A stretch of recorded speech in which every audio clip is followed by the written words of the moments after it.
Finally got my hands on some chicken cocks. Always saw these bottles on the shelves around here, but they looked like craft distillery expressions, and I was always nervous about that. Bottles are beautiful, but I figured let's go into a couple different ryes and see how they are.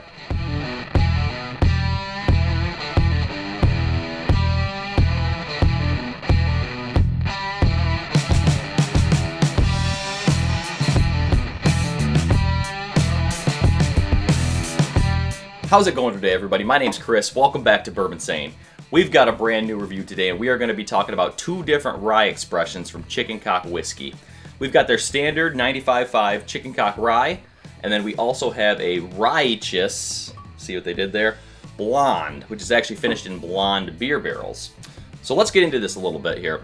Chicken Cock is a company located in Bardstown, Kentucky, and they actually bottle under grain and barrel spirits.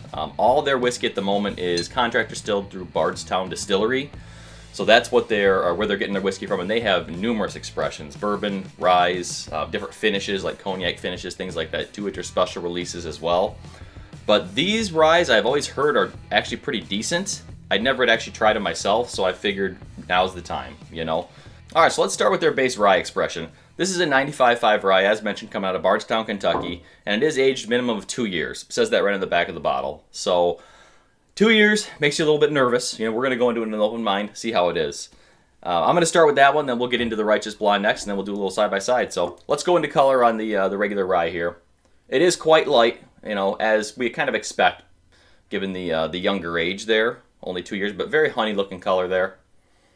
Let's go into the nose.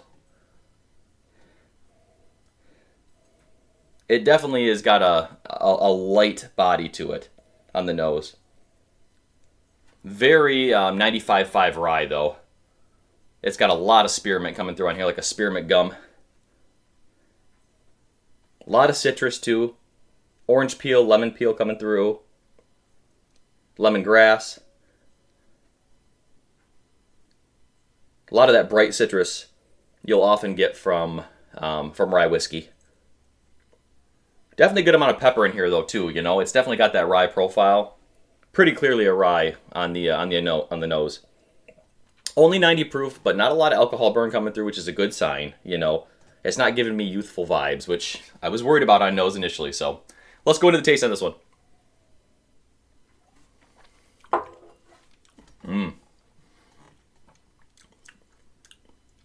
A little more of that youth does come through on the palate. It's got almost that farminess. On rye whiskey specifically, I mean, I get a little farminess sometimes anyway, but I'd kind of describe farminess as like a youthful grain farminess note, if that makes sense to you. It definitely holds true to that 95.5, though. There's a lot of the same notes on the nose coming through on the palate. A lot of spearmint, man. It's a lot of spearmint coming through on here. You know, the citrus isn't near as heavy on the palate as it was on the nose. It's definitely a lot more just that mintiness. You know, spearmint, classic rye mint, and some pepper coming through mid-palate.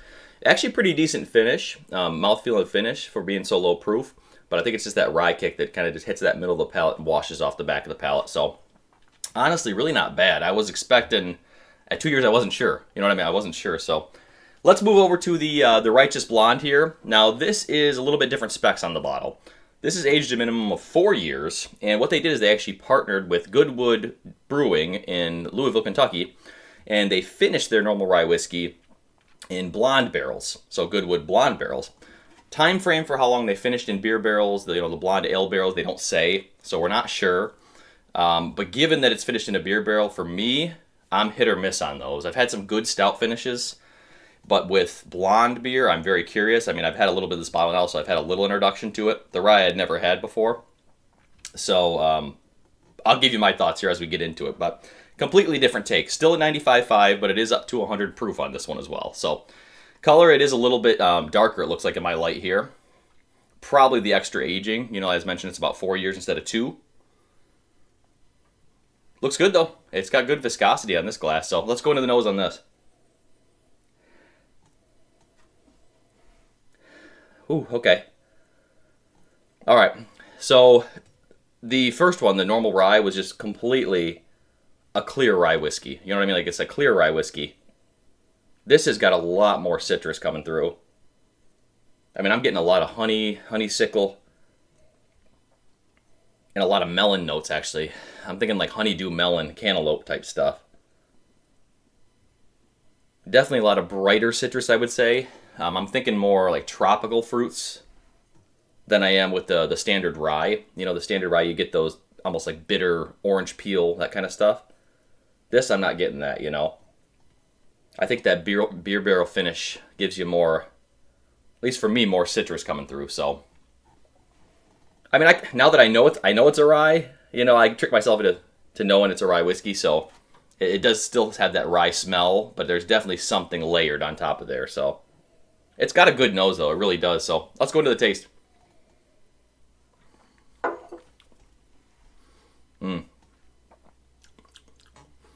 You know, this one, the rye profile comes through a lot more on the palate than the nose. You know, whereas it was pretty true for the normal rye, held true on nose and palate. This one, I get all that citrus and kind of finishing notes on the nose, but on the palate, it drinks pretty much like a rye. You know, I'm getting that spearmint, the pepperiness, but I think upping it honestly to 100 proof really does help. It gives me a better mouthfeel, better viscosity, and better finish so far. It's not so much a rye whiskey on the palate, or I mean on the nose, but on the palate, it drinks more like a rye whiskey.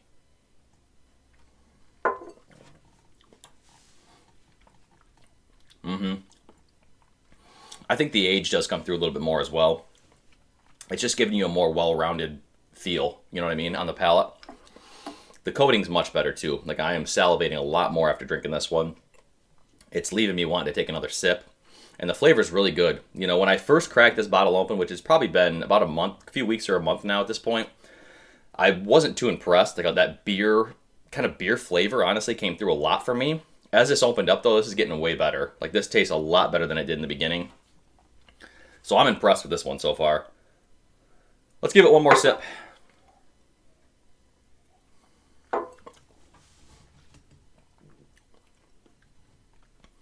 Yeah, I mean, that's all honey. It is. It's all honey.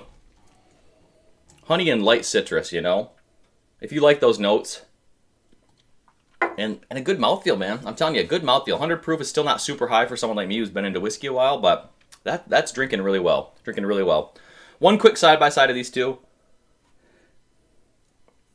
Nose is completely amplified on the Ryeteous Blonde. Could just be the proof. Could be that finishing, you know? Whew, yeah, it's completely amplified.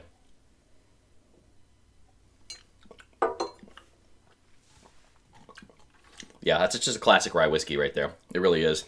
If you like those spearmint notes, mint gum, I mean, you're going to like that all day. You know what I mean? Easy sipping, great for cocktails.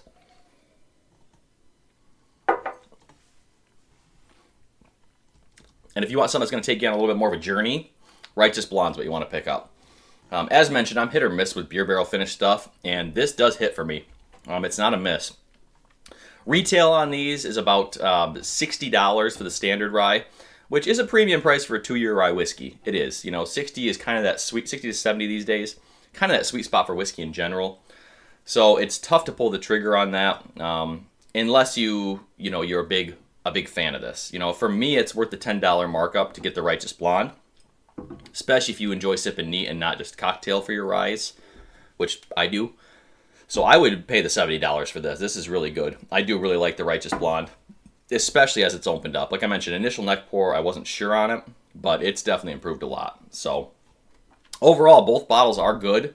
I'm hopeful, since as mentioned, this is a brand new crack on this one, that as this opens up, I'm going to get the same thing where the flavor gets even better. You know what I mean? But I do think the 2 years extra aging in the Ryeteous Blonde does help. So, well, thanks for watching the review today, everyone.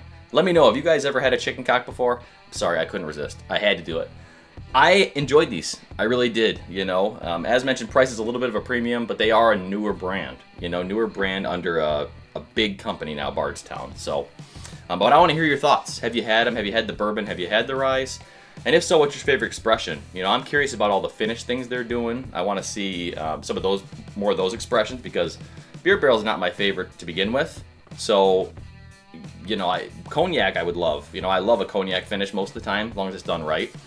So I want to get into those, but please do let me know. Like and subscribe to this video. If you haven't checked out my Patreon page, please do. We're going to have some behind the scenes stuff going on. Give you a bar tour on there soon coming up, and just keep you up to date on what's coming out next. You know what I mean? I got lots of plans for the channel, and the series is coming up. So I appreciate you all being here, checking out the review today. Stay insane, everyone.